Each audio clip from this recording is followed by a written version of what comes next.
Alright guys, grab a cup of coffee, watch the video, and I'll see you at the end.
Alright, so what do you think of this project, guys? Write your comments below.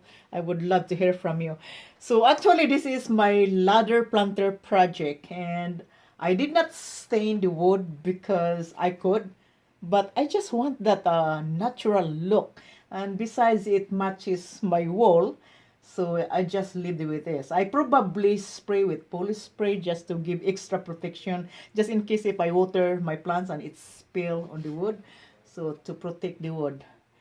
Now this is also collapsible. You can fold this ladder, and you can move it from place to place. And I also have this folding shelf. Look at that! It's awesome, and you can fold it and store if you want to store. And I just love the outlook of the project. And I placed the lights. So this is just a temporary lights. Actually, I'm going to have another lights each shelving, so it has that distribution of lights depending on the plant's requirements. So again, this is so cute and I love it. So thank you for watching, guys. If you haven't subscribed to my channel, subscribe now, and also don't forget to ring the bell to be notified about our next future video. We don't want you guys to miss any exciting projects or any valuable information. So again, this is Marcelina at CashewGreens.com. Thank you for watching and see you next time.